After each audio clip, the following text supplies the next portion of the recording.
truth, and the life.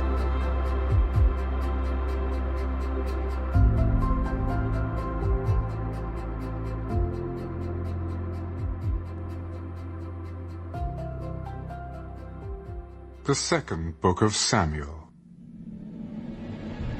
Now it came to pass, after the death of Saul, when David had returned from the slaughter of the Amalekites, and David had stayed 2 days in Ziklag, on the 3rd day, behold, it happened that a man came from Saul's camp with his clothes torn and dust on his head. So it was, when he came to David, that he fell to the ground and prostrated himself. And David said to him, Where have you come from? I have escaped from the camp of Israel.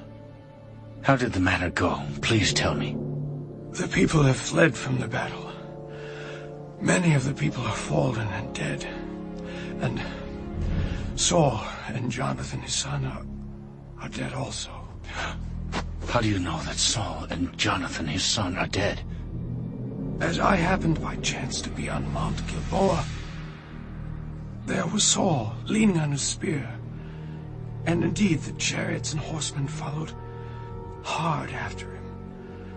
Now when he looked behind him, he saw me and called to me. And I answered, Here I am. And he said to me, Who are you? So I answered him, I am an Amalekite. He said to me again, Please stand over me and kill me, for anguish has come upon me, but my life still remains in me. So I stood over him and killed him, because I was sure that he could not live after he had fallen. And I took the crown that was on his head and the bracelet that was on his arm, and have brought them here to my Lord. Therefore David took hold of his own clothes and tore them, and so did all the men who were with him. And they mourned and wept and fasted until evening for Saul and for Jonathan his son, for the people of the Lord, and for the house of Israel, because they had fallen by the sword. Then David said to the young man who told him, Where are you from?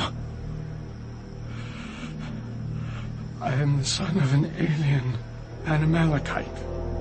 How was it you were not afraid to put forth your hand to destroy the Lord's anointed? Then David called one of the young men, Go near and execute him. and he struck him, so that he died. So David said to him, Your blood is on your own head, for your own mouth has testified against you, saying, I have killed the Lord's anointed. Then David lamented with this lamentation over Saul and over Jonathan his son. And he told them to teach the children of Judah the song of the bow. Indeed, it is written in the book of Jasher, The beauty of Israel is slain on your high places. How the mighty have fallen. Tell it not in Gath, proclaim it not in the streets of Ashkelon, lest the daughters of the Philistines rejoice, lest the daughters of the uncircumcised triumph. O mountains of Gilboa, let there be no dew nor rain upon you, nor fields of offerings. For the shield of the mighty is cast away there, the shield of Saul not anointed with oil. From the blood of the slain, from the fat of the mighty, the bow of Jonathan did not turn back, and the sword of Saul did not return empty. Saul and Jonathan were beloved and pleasant in their lives, and in their death they were not divided. They were swifter than eagles, they were stronger than lions. O daughters of Israel, weep over Saul, who clothed you in scarlet with luxury who put ornaments of gold on your apparel. How the mighty have fallen in the midst of the battle! Jonathan was slain in your high places. I am distressed for you, my brother Jonathan. You have been very pleasant to me. Your love to me was wonderful, surpassing the love of women. How the mighty have fallen, and the weapons of war perished.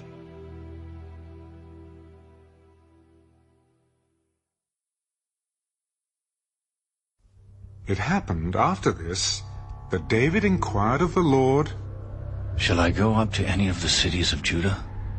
Go up. Where shall I go up? To Hebron. So David went up there, and his 2 wives also, Ahinoam, the Jezreelitess, and Abigail, the widow of Nabal the Carmelite. And David brought up the men who were with him, every man with his household. So they dwelt in the cities of Hebron. Then the men of Judah came, and there they anointed David king over the house of Judah. And they told David, The men of Jabesh-Gilead were the ones who buried Saul. So David sent messengers to the men of Jabesh-Gilead. You are blessed of the Lord, for you have shown this kindness to your Lord, to Saul, and have buried him. And now may the Lord show kindness and truth to you. I also will repay you this kindness, because you have done this thing. Now, therefore, let your hands be strengthened, and be valiant, for your master Saul is dead, and also the house of Judah has anointed me king over them. But Abner, the son of Ner, commander of Saul's army, took Ishbosheth, the son of Saul, and brought him over to Mahanaim, and he made him king over Gilead, over the Asherites, over Jezreel, over Ephraim, over Benjamin, and over all Israel. Ishbosheth, Saul's son, was 40 years old when he began to reign over Israel, and he reigned 2 years. Only the house of Judah followed David. And the time that David was king in Hebron over the house of Judah was 7 years and 6 months. Now Abner, the son of Ner, and the servants of Ishbosheth, the son of Saul, went out from Mahanaim to Gibeon. And Joab, the son of Zeruiah, and the servants of David went out and met them by the pool of Gibeon. So they sat down, one on one side of the pool, and the other on the other side of the pool. Then Abner said to Joab, Let the young men now arise and compete before us. Let them arise. So they arose and went over by number, 12 from Benjamin, followers of Ishbosheth the son of Saul, and 12 from the servants of David.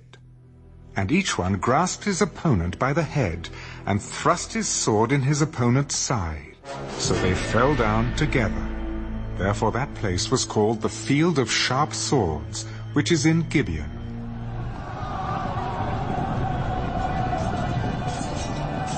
So there was a very fierce battle that day, and Abner and the men of Israel were beaten before the servants of David. Now the 3 sons of Zeruiah were there, Joab, and Abishai, and Asahel. And Asahel was as fleet of foot as a wild gazelle. So Asahel pursued Abner, and in going he did not turn to the right hand or to the left from following Abner. Then Abner looked behind him and said, Are you Asahel? I am. Turn aside to your right hand or to your left, and lay hold on one of the young men and take his armor for yourself. But Asahel would not turn aside from following him. So Abner said again to Asahel, Turn aside from following me. Why should I strike you to the ground? How then could I face your brother Joab? However, he refused to turn aside. Therefore Abner struck him in the stomach with the blunt end of the spear, so that the spear came out of his back, and he fell down there and died on the spot. So it was that as many as came to the place where Asahel fell down and died stood still. Joab and Abishai also pursued Abner. And the sun was going down when they came to the hill of Ammah, which is before Giah, by the road to the wilderness of Gibeon. Now the children of Benjamin gathered together behind Abner and became a unit, and took their stand on top of a hill. Then Abner called to Joab, Shall the sword devour forever? Do you not know that it will be bitter in the latter end? How long will it be then until you tell the people to return from pursuing their brethren? As God lives, unless you had spoken, surely then by morning all the people would have given up pursuing their brethren.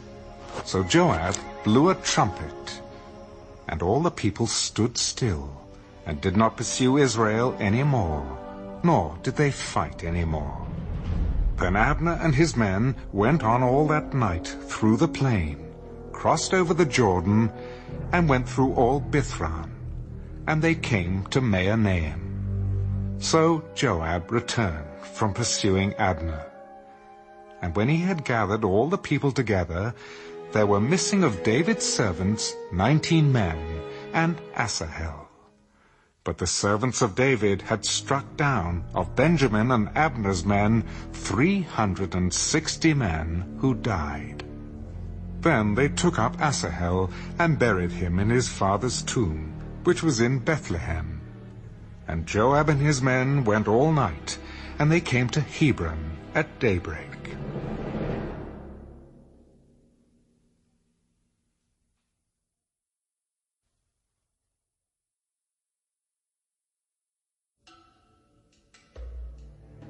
Now there was a long war between the house of Saul and the house of David. But David grew stronger and stronger, and the house of Saul grew weaker and weaker. Sons were born to David in Hebron. His firstborn was Amnon by Ahinoam the Jezreelitess. His second, Gilead, by Abigail the widow of Nabal the Carmelite. The third, Absalom, the son of Maacah, the daughter of Talmai, king of Geshur. The fourth, Adonijah, the son of Haggith. The fifth, Shephatiah, the son of Abital. And the sixth, Ithream, by David's wife Eglah. These were born to David in Hebron. Now it was so, while there was war between the house of Saul and the house of David, that Abner was strengthening his hold on the house of Saul. And Saul had a concubine, whose name was Rizpah, the daughter of Aiah. So Ishbosheth said to Abner, Why have you gone in to my father's concubine? Then Abner became very angry at the words of Ishbosheth. Am I a dog's head that belongs to Judah? Today I show loyalty to the house of Saul, your father, to his brothers, and to his friends, and have not delivered you into the hand of David. And you charge me today with a fault concerning this woman? May God do so to Abner, and more also, if I do not do for David as the Lord has sworn to him, to transfer the kingdom from the house of Saul and set up the throne of David over Israel and over Judah, from Dan to Beersheba. And he could not answer Abner another word, because he feared him. Then Abner sent messengers on his behalf to David. Whose is the lamb? Make your covenant with me, and indeed my hand shall be with you, to bring all Israel to you. Good. I will make a covenant with you. But one thing I require of you. You shall not see my face unless you first bring Michal, Saul's daughter, when you come to see my face. So David sent messengers to Ishbosheth, Saul's son.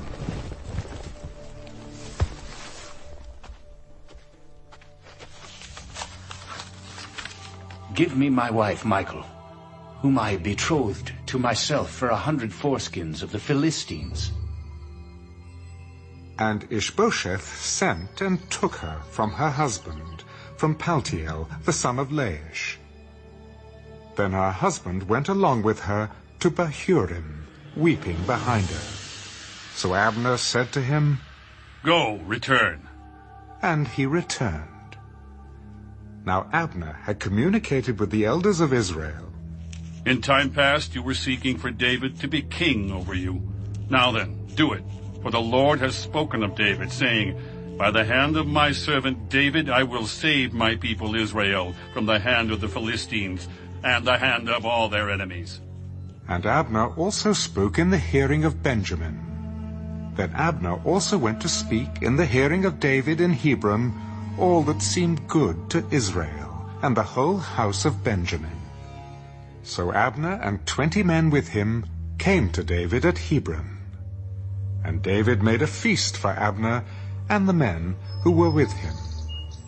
Then Abner said to David, I will arise and go, and gather all Israel to my lord the king, that they may make a covenant with you, and that you may reign over all that your heart desires.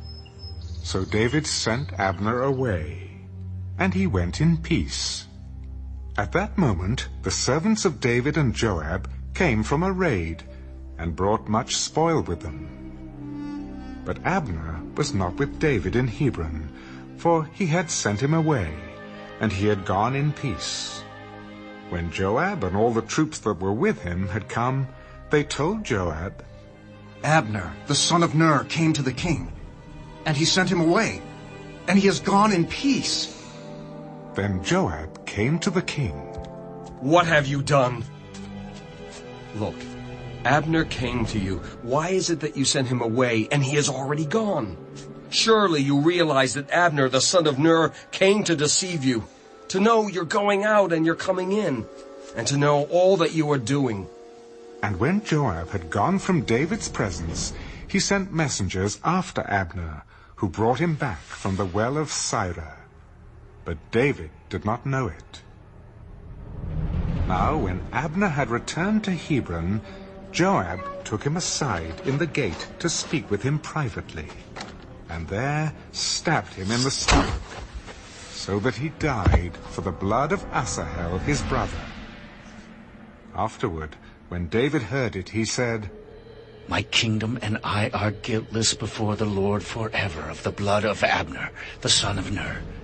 Let it rest on the head of Joab, and on all his father's house, and let there never fail to be in the house of Joab one who has a discharge or is a leper, who leans on a staff or falls by the sword, or who lacks bread. So Joab and Abishai his brother killed Abner, because he had killed their brother Asahel at Gibeon in the battle. Then David said to Joab and to all the people who were with him, Tear your clothes, gird yourselves with sackcloth, and mourn for Abner. And King David followed the coffin. So they buried Abner in Hebron. And the king lifted up his voice and wept at the grave of Abner. And all the people wept. And the king sang a lament over Abner. Should Abner die, as a fool dies? Your hands were not bound, nor your feet put into fetters. As a man falls before wicked men, so you fell. Then all the people wept over him again. And when all the people came to persuade David to eat food while it was still day, David took an oath. God, do so to me, and more also, if I taste bread or anything else till the sun goes down. Now all the people took note of it, and it pleased them, since whatever the king did pleased all the people. For all the people and all Israel understood that day that it had not been the king's intent to kill Abner the son of Ner. Then the king said to his servants, Do you not know that a prince and a great man has fallen this day in Israel? And I am weak today, though anointed king, and these men, the sons of Zeruiah, are too harsh for me. The Lord shall repay the evildoer according to his wickedness.